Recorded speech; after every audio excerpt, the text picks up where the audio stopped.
Oke, bismillahirrahmanirrahim. Assalamualaikum warahmatullahi wabarakatuh. Bertemu kembali lagi dengan saya, Pak Tony Mahardika di semester genap sekarang ya. Dan sebelumnya saya mohon maaf kepada kelas yang tidak bisa saya masuki karena ada sesuatu hal yang tidak bisa saya tinggalkan. Saya pergi keluar kota, jadi ada keperluan melanjutkan kuliah saya. Jadi pertemuan pertama ini ada beberapa kelas yang mungkin yang saya hanya bisa menjelaskan materi melalui rekaman video. Baik, di semester sekarang, di semester genap, semester 6 ini saya kembali bertemu dengan saya di mata kuliah yang berbeda ya. Bagi angkatan 2022 sudah tidak asing lagi, ketemu lagi dengan saya tidak akan perlu mengenalkan panjang lebar. Di sini saya akan menjelaskan pertemuan pertama ini tentang rencana pembelajaran semester ya, selama satu semester ke depan ini tentang belajar apa saja nih rekan-rekan. Sebelumnya saya akan menjelaskan RPS dulu, nanti selanjutnya akan menjelaskan tentang materi pertemuan pertama ya. Jadi mata kuliah sekarang ini tentang Kapita Selekta dan metode penelitiannya. Jadi ini mata kuliah yang baru. Sebelumnya ini adalah mata kuliah metodologi penelitian atau metode penelitian 3 SKS di angkatan sebelumnya, dan sekarang karena ada perubahan kurikulum, jadi perubahan nama menjadi Kapita Selekta. Kenapa sih harus ada mata kuliah ini? Di sini dijelaskan di deskripsi mata kuliah adalah, jadi mata kuliah ini dirancang untuk memberikan pemahaman nih kepada rekan-rekan mahasiswa semester 6 nih mengenai teknik dalam penelitian ilmiah. Jadi rekan-rekan nanti harus mampu melakukan analisis kritis dalam bidang informatikanya. Nah, ini. Jadi rekan nanti akan belajar menganalisis, merancang, dan mengevaluasi pendekatan ilmiah yang relevan untuk menyelesaikan dalam bidang informatika ya, dengan memperhatikan nilai humaniora. Ini penting. Jadi kita seorang engineer atau seorang di bidang IT, jadi harus tetap mempertimbangkan nilai-nilai humanioranya. Selain itu juga mata kuliah ini membekali rekan-rekan ini keterampilan dalam mendokumentasikan, mempublikasikan hasil penelitian atau riset melalui berbagai platform akademik dan profesional. Jadi nanti di akhir rekan-rekan akan belajar bagaimana menyusun paper atau menyusun karya ilmiah yang nantinya akan dipublikasikan di salah satu jurnal atau publisher yang memang nantinya sebagai prasyarat rekan-rekan dalam nanti sidang skripsi ya. Itu jadi syarat skripsi ini sekarang ini mewajibkan mahasiswa itu harus pernah terbit itu ya.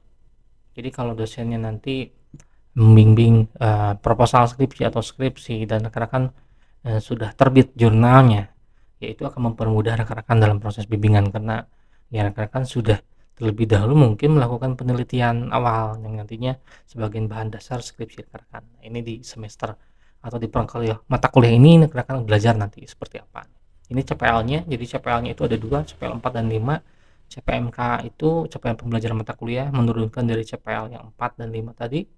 Jadi lebih ke ya rekan-rekan nanti akan menyusun karya ilmiah di bidang informatika ya, itu pastinya, sehingga ya, karya ilmiah ini bisa dipublikasikan nih itu ya.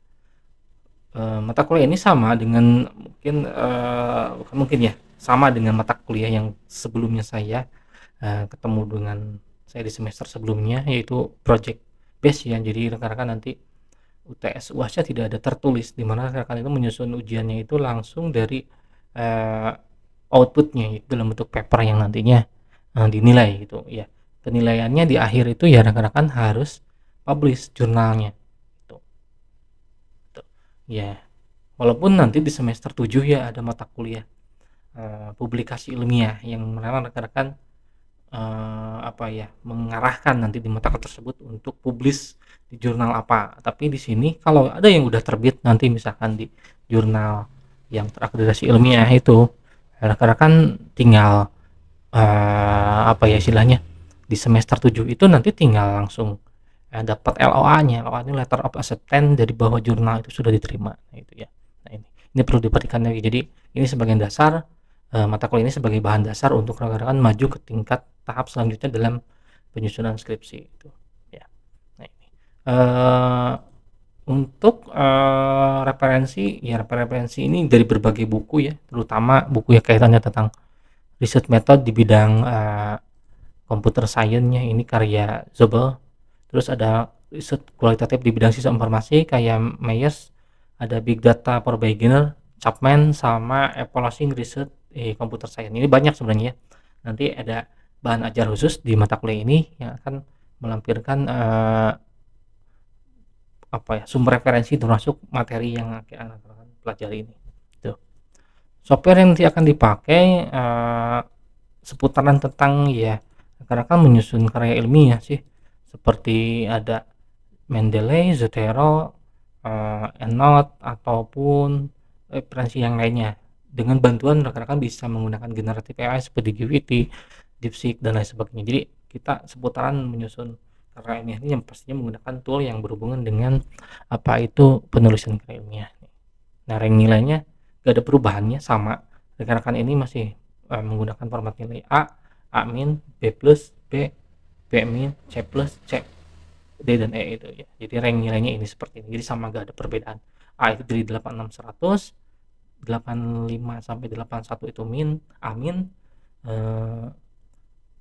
terus B plus itu 80 sampai 76, B biasa 71 sampai 75, B min 66 sampai 70 dan seterusnya gitu ya. Jadi ini nilainya.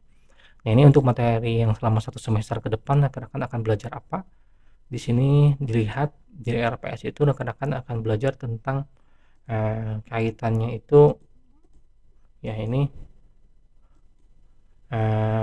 di awal tuh tentang metodologi penelitian, terus kapasitas selekta seperti apa, terus ada lagi analisis masalah. Selanjutnya di pertemuan selanjutnya itu perancangan solusi, terus menjelaskan aspek humaniora dalam informatika seperti apa. Nanti rekan-rekan membuat evaluasi hasil karya laporan kliennya seperti apa. Terus nanti ada dokumentasi, membuat dokumentasi proyek seperti apa, dan sampai nanti menyusun sebuah manuskrip publikasi ya. Jadi manuskrip ini apa? Jurnalnya, papernya yang akan nanti akan publish di jurnal terakreditasi nasional itu. Ataupun yang tidak itu. Tapi kalau untuk akreditasi sebenarnya harus nasional, Sinta 4 atau 5 kalau mahasiswa ininya. Jadi untuk meningkatkan akreditasi dari program studi ataupun universitasnya sendiri itu, si mahasiswa ini harus mengeluarkan jurnal tadi yang punya akreditasi antara Sinta 4, Sinta 5. Jadi untuk meningkatkan nilai akreditasi kampusnya gitu. Jadi mau tidak mau nanti rekan-rekan ya diusahakan nyari jurnalnya yang terakreditasi itu, supaya meningkatkan ya benefit keuntungan ke kampus itu sendiri ini. Nah, ini selama 1 semester rekan-rekan akan belajar ini dengan beberapa tool tadi. Ya kita prakteknya di kelas aja nanti, atau gampang lah ini karena kalau tool ini tinggal diinstal aja, Mendeley-nya, Zotero-nya, EndNote kalau untuk yang pakai Mac atau apalah sejenisnya. Timbul pertanyaan kenapa nggak pakai tool yang bawaan Windows. Kalau yang bawaan itu sebenarnya cukup bagus, cuman kurang untuk koneksi ke database jurnal itu, karena kalau kayak Mendeley itu kan tool yang terintegrasi dengan Elsevier atau Scopus atau penerbit jurnal itu. Jadi ada software khusus yang merupakan indexing jurnal itu database-nya. Jadi harus menggunakan software tertentu itu supaya memudahkan kita nantinya rekan-rekan untuk melakukan reference manager atau mengolah citasi itu, seperti itu. Ya. Ini materi selama 1 semester ke depan seperti ini. Ya.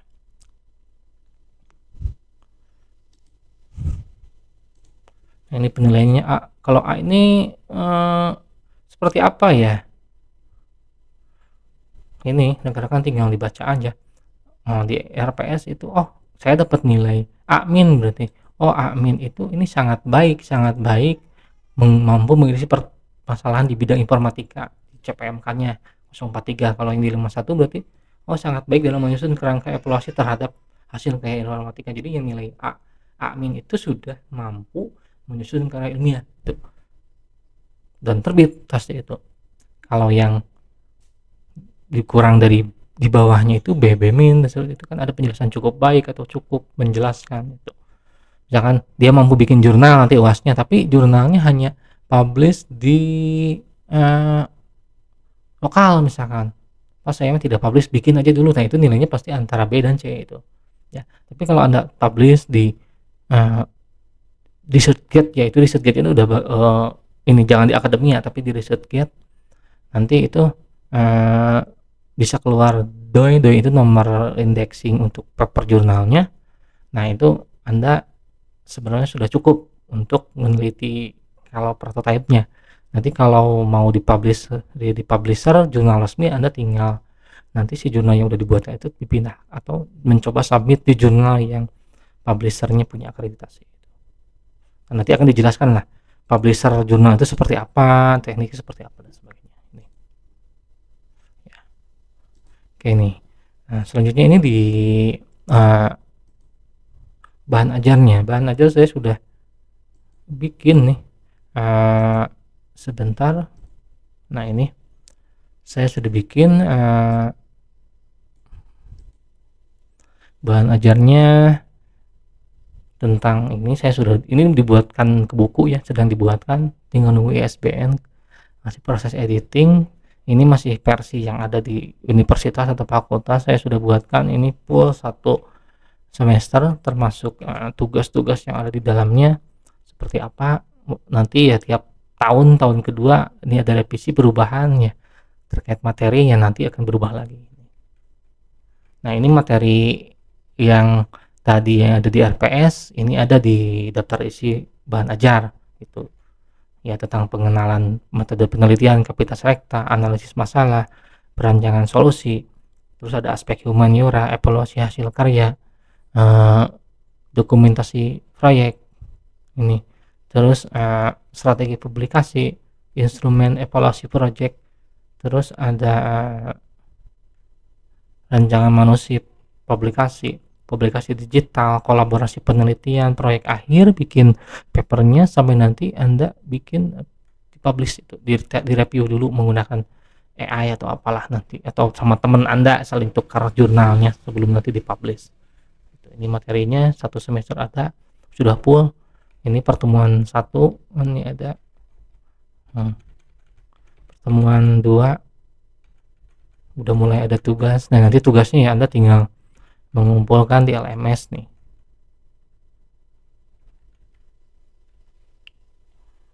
Nah, ini tugasnya sudah ada studi kasus apa ini ya, nanti dikumpulkan, dikerjakan di tiap, kalau ada tugas di modul atau di bahan ajar ini berarti rekan-rekan harus mengumpulkan melalui LMS. Nanti saya akan bikin di mana aja yang ada tugasnya di pertemuan berapa ya, tinggal mengumpulkan si tugasnya itu ya. Nih sudah lengkap nih materinya, tinggal dibaca seperti apa ya. Ini saya juga nyusun materi ini menggunakan bantuan generatif AI ya, supaya lebih cepat dalam menguraikan kata, dan alhamdulillahnya ini bisa selesai dalam beberapa minggu. Mungkin saya bikin ini enggak per bulan, ini cepat sih menggunakan bantuan gen AI. Saya bisa bikin materi ini.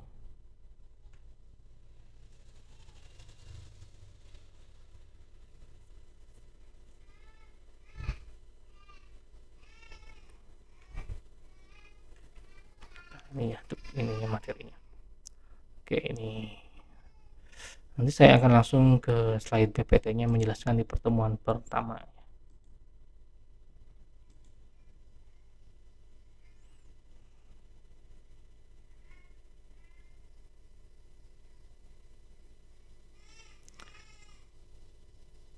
Oke, ini lanjut ya ke materi ini.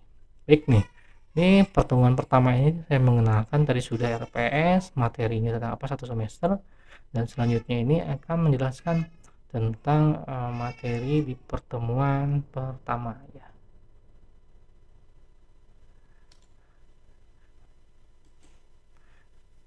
Nah, ini tentang kapasitas selekta metode penelitian. Jadi tadi dijelaskan sih kan kapasitas selekta metode penelitian itu apa sih sebenarnya.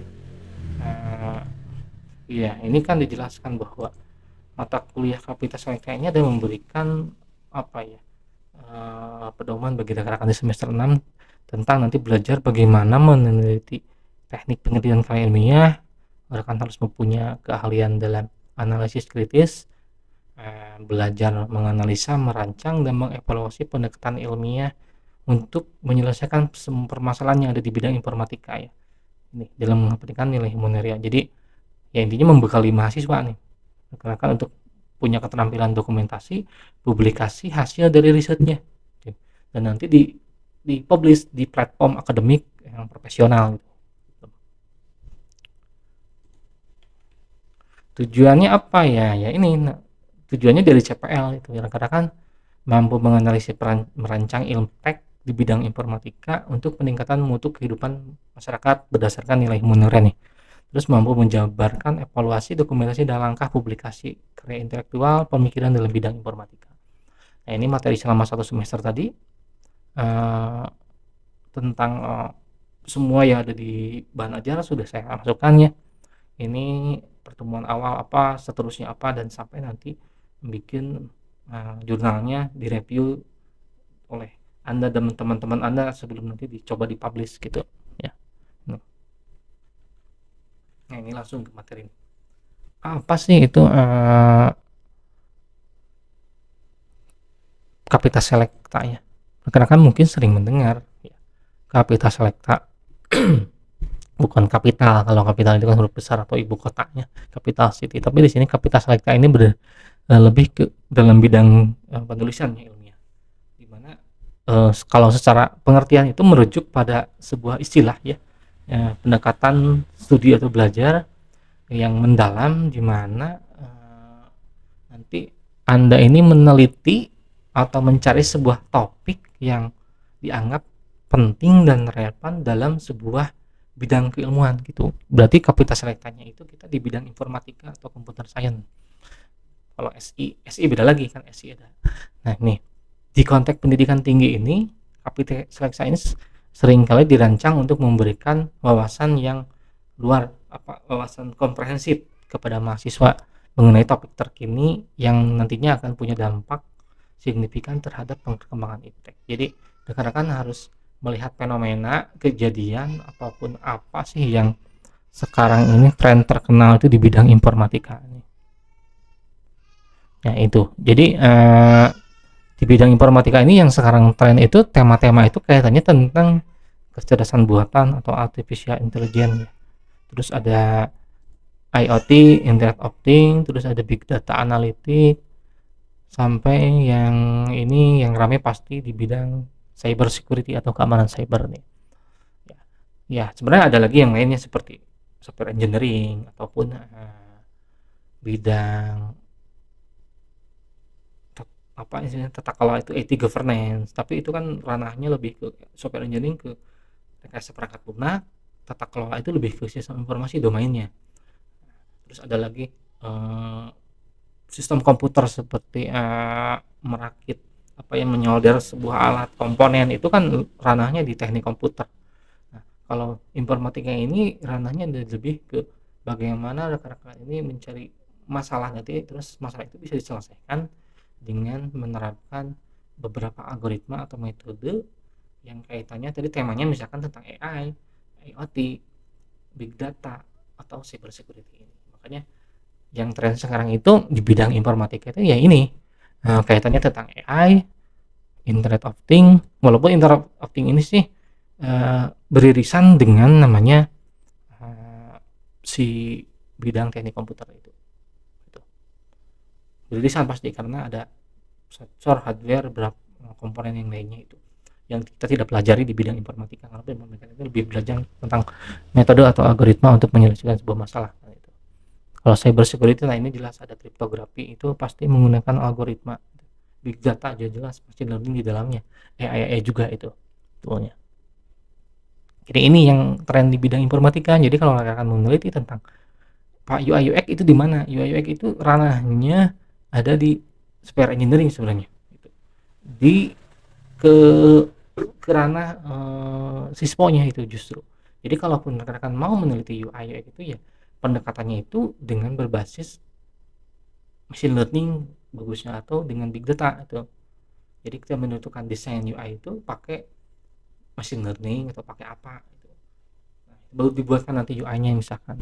Itu bagusnya seperti itu riset. Tapi kalau Anda riset fokus ke user interface, user experience-nya, itu ranahnya itu memang mengiris antara bidang sistem informasi dengan kita. Jadi setengah-setengah informasi aya sispona informatikana aya informatikanya naonnya, misalkan ya pakai tool ini untuk mendeteksi apa misalkan, jadi nyambung menggunakan AI itu.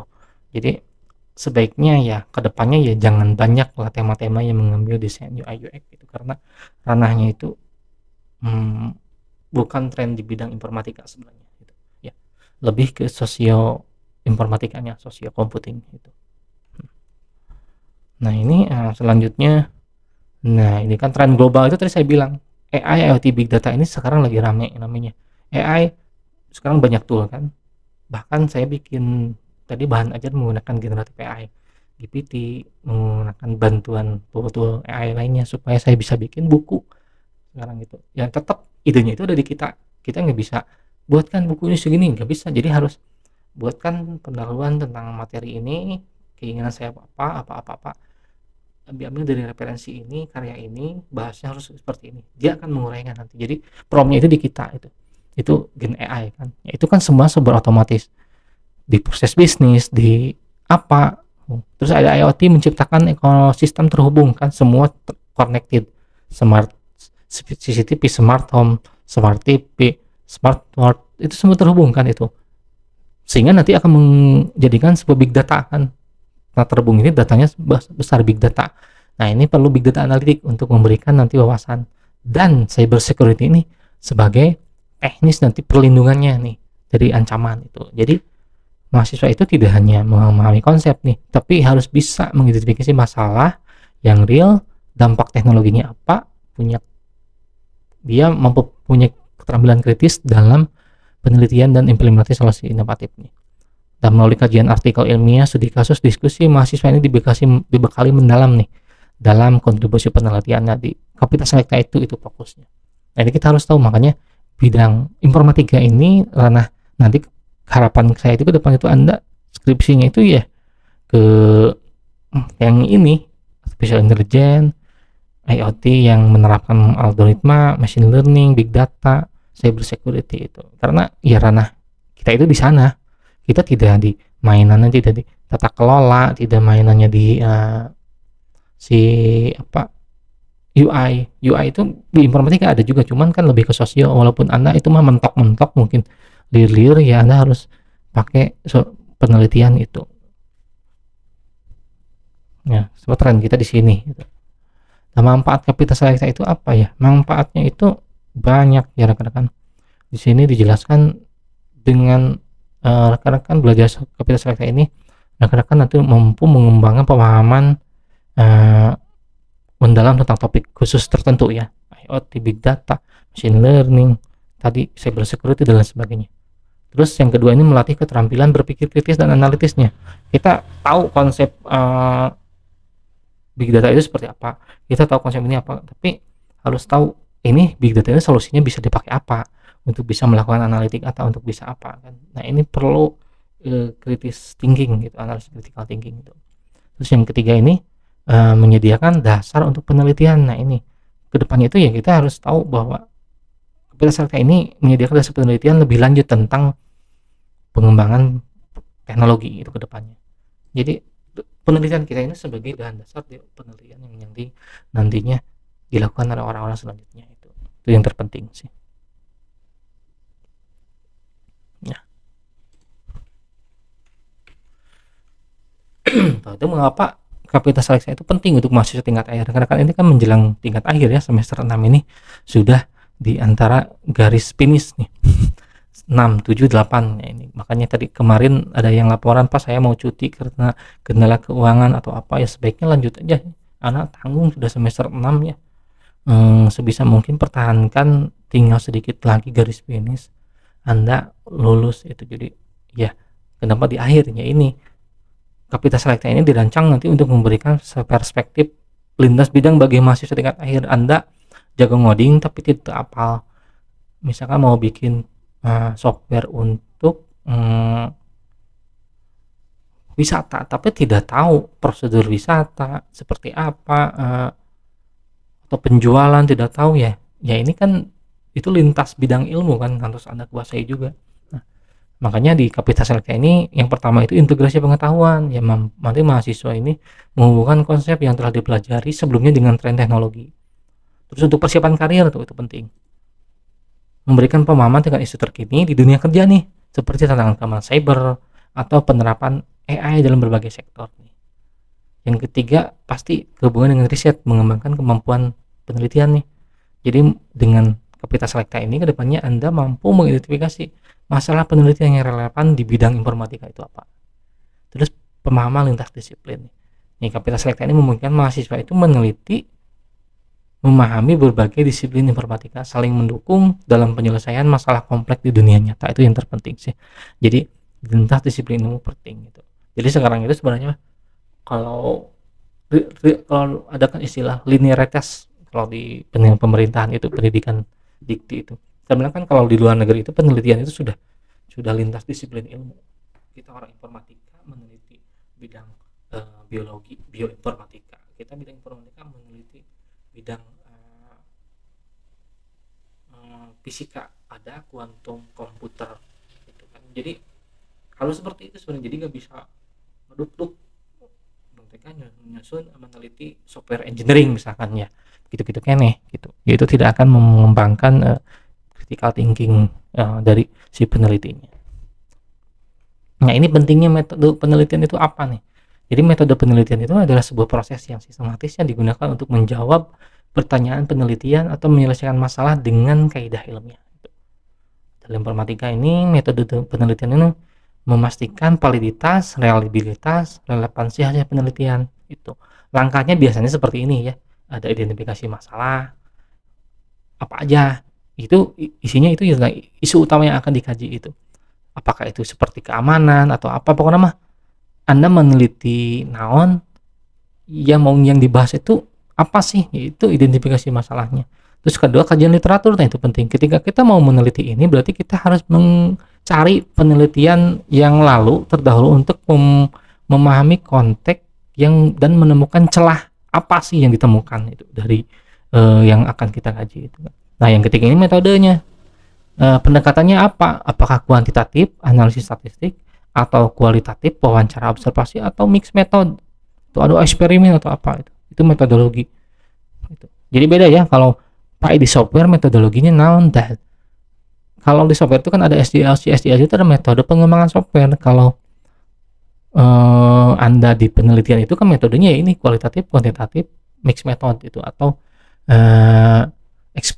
eksperimen dan lain sebagainya itu. Nah ini teknik pengumpulan datanya apa? Survei, wawancara, observasi itu atau apalah. Analisis datanya apa? Ini menafsirkan melalui statistik atau apa. Metode penelitian ini nanti akan memberikan kerangka kerja yang sistematis, fokus, memungkinkan para peneliti ini menghasilkan inovasi dan solusi yang dapat diimplementasikan dalam bidang informatika. Jadi dalam bidang penelitian itu kontribusi to knowledge itu penting daripada kontribusi to people, karena ini ya meneliti itu adalah untuk menghasilkan sebuah keilmuan teori baru atau pemahaman gitu. Jadi kontribusi to knowledge bukan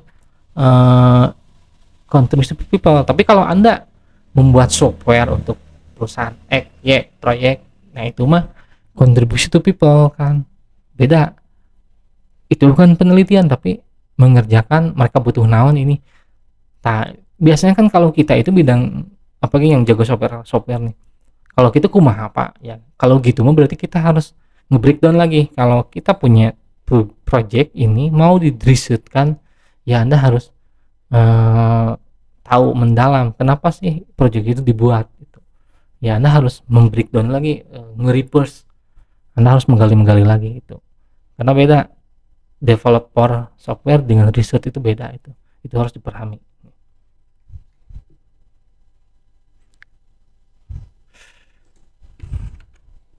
Nah, perkembangan teknologi terkini ya ini tren-tren teknologi terkini ya sektornya banyak ya di bidang bisnis, kesehatan, pendidikan, inovasi bidang kita ini informatika ini menjadi penggerak utama ya. Sekarang kan AI itu semua serba AI. Nah, ini kan tantangannya itu ya ini memerankan peran penting nih semua di dunia yang sekarang itu. Karena semua by data itu. Itu kan data sebenarnya ya. Kalau rekan-rekan tahu. Nah, ini trennya nih. Cloud network device. Jadi sekarang semua serba cloud ya. Layanan-layanan itu berbasis awan, komputasi awan. AI. AI digunakan untuk ilmu pengetahuan. Saya sudah pakai bikin AI, saya pakai untuk menyusun buku. Kayak gitu. Tuh, terus ada silicon photonic chip mengganti elektron untuk pengiriman data, AI untuk energi terbarukan. Wah, ini kan AI untuk mengoperasi jaringan listrik ya. High precision medicine, AI yang digunakan untuk dunia kedokteran. Komputasi privasi, nih, komputer cyber security, extended reality, kacamata XR, hadirkan internet reality, VR, AR yang kayak gitu kan. Robotik nih, satelit terestrial layanan digital untuk daerah terpencil. Nah, ini pemetaan digital layar. Terus keoperasian model terobosan teknik mendasar dari weak AI ke gen AI sekarang kan. Ini tren-tren yang sekarang nih. Gitu. Nah, salah satunya apa? Big data. Nih, big data namanya ini. Big data nih. Big data analitik itu apa? Ya ini. Kemarin kan sudah belajar ya semester 4 ya. Kalau nggak salah, 4-nya. Big data analitik itu. Itu kan Anda belajar menggunakan algoritma machine learning tertentu untuk menganalitik data. Datanya apa ya? Kita pakai datasheet. Toolnya apa? Mau pakai Google Colab atau mau pakai yang di lokal, itu pakai Jupyter Notebook ya. Silahkan itu kan. Jadi sekarang itu big data ini penting karena membantu organisasi ini mengidentifikasi pola-pola penting yang nantinya yang sebelumnya itu sulit diolah ya itu. Sebelumnya itu susah, sekarang pakai big data lebih gampang. Ini menurut Kotari dalam bukunya ini yang dia terbit tahun 2020, big data ini mendukung pengambilan keputusan strategis yang lebih akurat seperti prediksi pasar atau optimalisasi operasional. Contohnya di bidang kesehatan nih, big data digunakan untuk menganalisis tren penyakit dan mengembangkan strategi penanggulangannya itu. Ya, itu kan. Iya kemarin kan prediksi apa di big data itu kan. Nah, ini kan market big data ini semakin tahun semakin naik ya, karena semua sekarang menggunakan data. Tadi saya bilang IoT terhubung, terkonektif semua ya, pasti itu menghasilkan sebuah data yang besar itu ke depannya. Nah, ini sumbernya nih. Ya, tiap tahun meningkat ya dari tahun 2011 sampai sekarang ini volumenya itu sampai miliar dolar nih sekarang kan. Semakin besar deh tiap tahun naik. Potensinya apa nih value dari AI ini terhadap teknik analitik ya? Ya ini AI sekarang digunakan kan untuk travel, untuk logistik, retail, untuk high tech teknologi yang tinggi, untuk bidang minyak dan gas, kimia, hiburan, agrikultur, pertanian, perbankan, sama pelayanan kesehatan kan, telekomunikasi. Ya semua menggunakan AI sekarang ya. Anda pakai aplikasi travel apa itu ada rekomendasi itu pakai agent AI ya. Logistik sama dia menggunakan agent AI, ada API yang khusus menangani untuk rekomendasi apa itu ada. Retail sama Anda belanja online sok ningalian iya, meninggalkan produk tertentu nanti akan muncul rekomendasi apa, itu kan semuanya baik big data analitik itu nanti pakai algoritma tertentu yang menerapkan algoritma sehingga nanti muncul AI yang menampilkan apa itu. Nah, ini semua ini trennya itu. Ini dicek aja sumbernya dari di sini. Terus selanjutnya, ini kan tadi big data, sekarang AI itu atau kecerdasan buatan atau artificial intelligence. Jadi AI itu sekarang mengubah cara berorganisasi bekerja dengan mengotomatiskan proses dan menghasilkan wawasan berbasis datanya itu. Jadi sekarang itu tidak apa ya? Ya diperbolehkan kita bekerja menggunakan AI. Yang terpenting selesai pekerjaannya kan itu kan. Prosesnya diproses oleh AI dan outputnya itu menyelesaikan pekerjaan kita gitu. Karena ya itu udah perlu itu kan. Chatbot kan untuk pelanggan, Anda mesen apa pada chatbot itu kan menggunakan agen AI itu. Ya itu analitik prediktif di manufaktur, di bidang kesehatan ini. Ya itu semua menggunakan AI sekarang itu ya. Semua organisasi pasti lambat laun semua bidang sektor sektor baik itu pendidikan, kesehatan, perbankan ataupun yang lainnya, itu perbankan sudah pakai kan, itu sudah menggunakan AI kan, karena untuk kebutuhan pekerjaannya itu.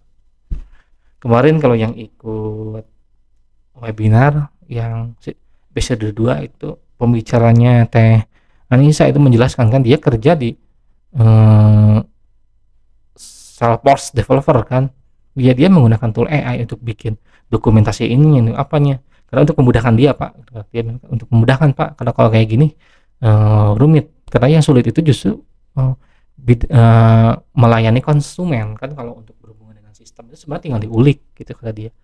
Kalau berhubungan dengan customer, karena customer itu kan tidak mau tahu penting gini gini gini gini, ya kita harus bisa menyesuaikannya. Itu di dunia pekerjaannya seperti itu kata Anissa. Dan dia sudah pasti sekarang ini pekerjaan itu katanya prompt prompt engineer itu dibutuhkan. Jadi orang yang kerjaan itu ngebuat prompting untuk AI, sehingga jadi lebih cepat pekerjaan itu. Udah banyak sekarang lowongan pekerjaan tentang itu.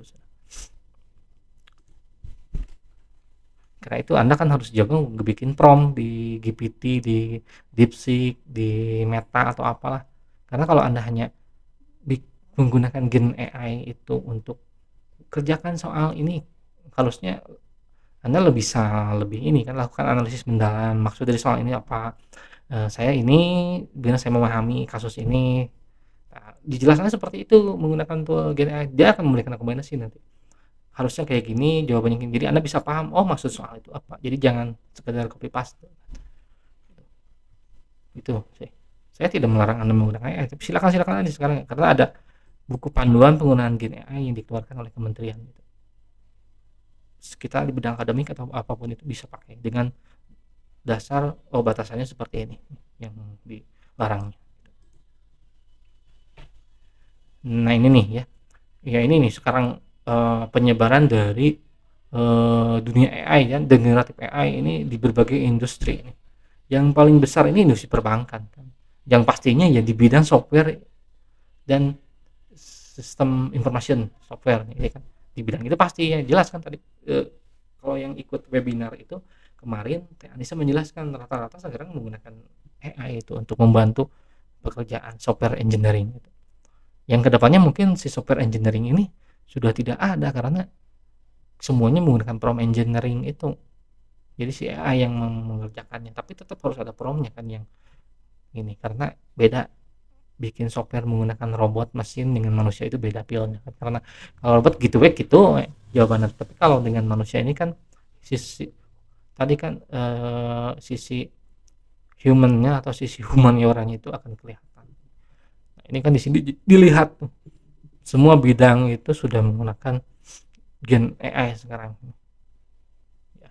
Ini datanya dari IDC ini, konstruksi, retail, telekomunikasi, pemerintahan, industri, provider, capital market, personal, layanan personal sistem, sosial, life science, kehidupan, asuransi, pendidikan, agriculture, mining, pertambangan kan, gas, ini travel dan sebagainya sudah pakai. Anda bisa lihat aja. Terus selanjutnya ini ada IoT. Nah, IoT ini yang beberapa tahun ke belakang ini rame ya. Cuman kalau yang tahun sebelumnya itu meneliti IoT itu kebanyakan mereka itu ke microcontrollernya, bukan ke bikin platform untuk IoT ini terhubung gitu dengan microcontrollernya itu. Ya, karena kalau hanya sekedar microcontroller kan sebenarnya mah hanya koneksi aja, tidak ada bisa controllingnya menggunakan software. IoT ini kan harus menghubungkan ya perangkat fisik, membagi data, integrasi dengan internet gitu. Ya itu contoh rumah pintar, mengotomasikan cahaya dan keamanan.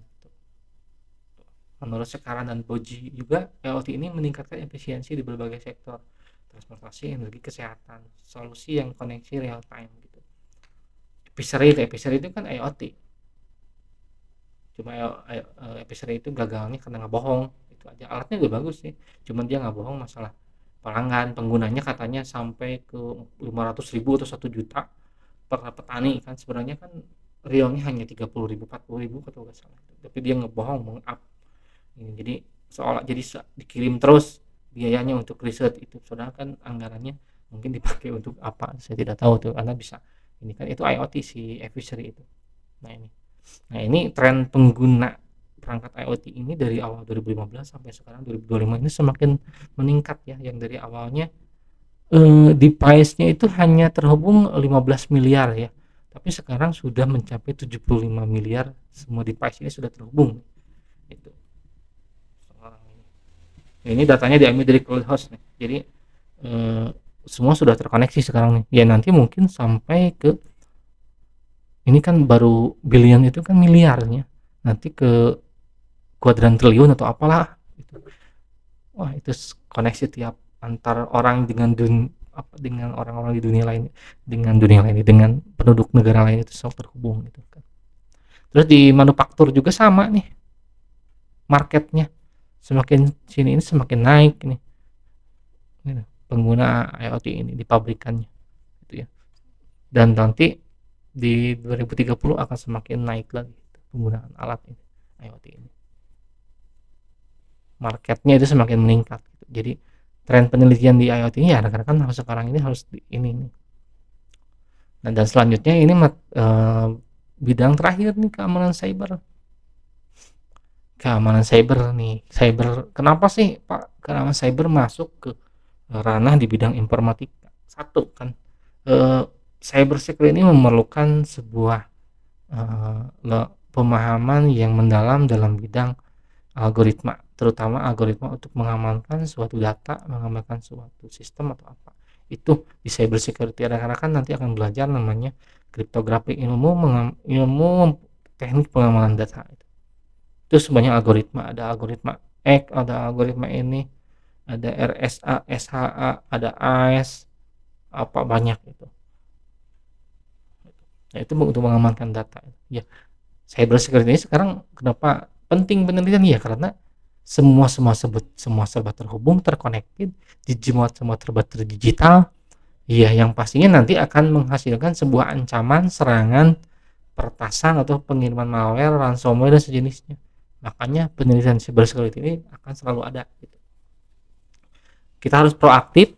Jadi penjelasan Zygmunt menyoroti pentingnya pendekatan proaktif dalam keamanan cyber untuk menjaga kepercayaan besar dalam melindungi data privasi ini. Ya kita kerja, misalkan Anda kerja di IT nanti di layanan software, ya itu kan harus aman, software itu aman sehingga user itu percaya privasinya terjaga. Ya ini perlu cyber security. Kalau dari manajerial itu ada ISO, ada COBIT, ada risk manajemen risiko kan, ada NIST, itu framework untuk mengamankan kan, teknik pengamanan manajemen pengelolaan keamanannya, teknik pengamanannya dengan algoritma. Nah ini top cyber security trend nih kedepannya apa sih ya, terkait dengan optimizing untuk resilience sama optimizing untuk performa ya. Di resilient nih contohnya itu tentang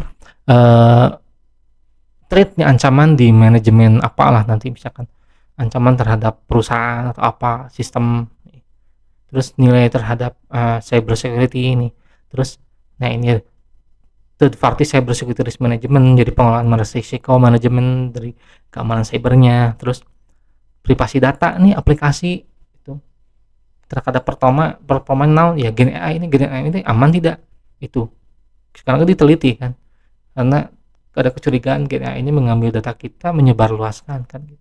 Ya contoh kan gini kan, apakah Anda mengenal Muhammad Asmawi misalkan, ya Asmawi di kelas E, kita tanya ke Gen AI misalkan mau DeepSeek, mau GPT, maaf saya tidak mengetahui kan, si GPT atau si DeepSeek menjawab seperti itu, apakah Anda tidak mengetahui, Anda kasih tahu kan ini adalah seorang mahasiswa, ini alamatnya ini, lahir ini, tanggal segini, dia menyimpan data itu kan, sebenarnya dia menyimpan data, nanti dia bisa sampaikan juga ke yang lain nanti mau mencari data itu kan Gen AI itu keamanan sisi privasinya itu. Kalau misalnya performa ya bagus, sekarang semakin sini semakin bagus kan itu kan. Terus perilaku keamanannya itu program bukan di Gen AI ya, tapi perilaku keamanan terkait software atau terkait apa. Ini sekarang kan ini karena tadi kan semua serba terhubung. Ini kita harus berhati-hati itu. Jangan sering posting yang aneh-aneh, jangan sering uh, menampilkan data privasi kita, itu hati-hati. Karena kan cyber security ini nanti kita bisa menjadi metrik data melihat itu. Dengan karena orang banyak terkoneksi sekarang kan kita bisa melihat pola kebiasaan orang itu yang nantinya bisa di hacker ini bisa melihat perilaku orang ini sering apa-apa itu di social engineering namanya itu ada di hacker itu tekniknya. Terus terkait model operasi cyber security ini kan terus tentang scale mempelajari cyber security harus dipelajari terus menerus itu karena teknik misalkan hacker sekarang makin tekniknya aja yang menjaga supaya terjadi kebobolan itu belajar si hacker kia tekniknya sekarang mah berarti kita harus belajar teknik untuk menjaga serangan seperti itu seperti apa. Nah ini itu di bidang cyber security dipelajari. Nah itu kan ini penting nih, Anda sebagai mahasiswa ini harus memahami cyber security kan teknologinya itu bukan di bidang tertentu tapi harus punya dampak yang luas masyarakat, ekonomi, lingkungan. Nah ini pemahaman ini penting buat Anda nanti mengembangkan solusi yang inovatif ke depannya dan punya tanggung jawab itu. Nah, tantangannya apa nih? Nah, ini tantangan nih pasti dengan AI, dengan munculnya yang berbagai macam yang tadi itu nanti akan munculkan tantangan. Nah ini yang pertama peluang teknologi ya. Jadi iya teknologi ini karena pakai AI banyak kan mestinya otomatisasi efisiensi itu kan robotik dan ini mengurangi operasional biaya produktivitas tinggi itu. Yang kedua data nih, solusi berbasis data. AI ini nanti mempercepat untuk diagnosis medis, terus big data memahami kebutuhan pelanggan. IoT ini meningkatkan efisiensi logistik industri lainnya itu manufacturing atau apa gitu kan. Itu peluangnya. Kalau dengan teknologi apa ya ini masalah privasi ini. Banyaknya koneksi yang terhubung, perangkat terhubung itu meningkatkan resiko keamanan data itu. Data mudah tersebar. Sekarang medsos di mana-mana, nu TikTok naon sih disebut teh artis medsos teh. Nah, itu kan sering ngapost ini kebiasaan ini selebgram gitu kan. Ya ini kan bahaya sebab privasi dia ketahui si orang ini kieu. Nah, ini kan. Terus yang kedua ini kesenjangan keterampilan nih. Dibutuhkan tenaga kerja yang mahir dalam mengolah teknologi itu. Dan yang ketiga etika dan bias di algoritma. Yang ini AI itu kadang dapat menghasilkan keputusan yang bias, tidak jelas maksudnya naon itu. Nah, itu. Karena ya harus berhati-hati ini. Karena kadang cek AI mah bisa, padahal kan kenyataannya itu gak bisa seperti itu kan. Nah, makanya itu kan perlu kehati-hatian. Ya, makanya kesimpulannya mahasiswa ini perlu mengembangkan keterampilan kritis etis dalam menerapkan teknologi agar dapat nanti menciptakan inovasi yang punya tanggung jawab dan berkelanjutan. Itu di Anda nih. Ini referensinya nih. Ini sama referensinya dengan apa yang ada di buku.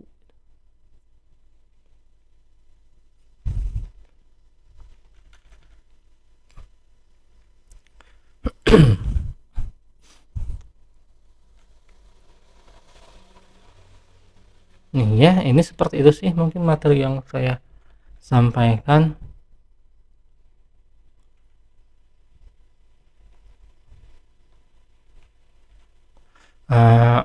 Ini detailnya ada di bahan ajar saya. Kalau di slide ini lebih ke poin-poinnya aja. Anda kalau mau membaca lebih detail Anda bisa membaca bahan ajar itu, silahkan ya. Seperti itu mungkin ya yang saya sampaikan nih.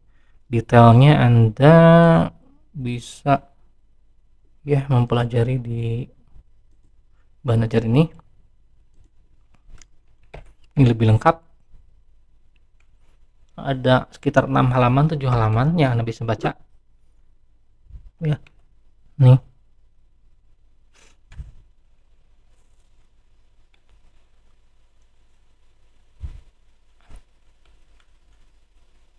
Nih ada perkembangan trending ini apa, big data tadi, AI, IoT.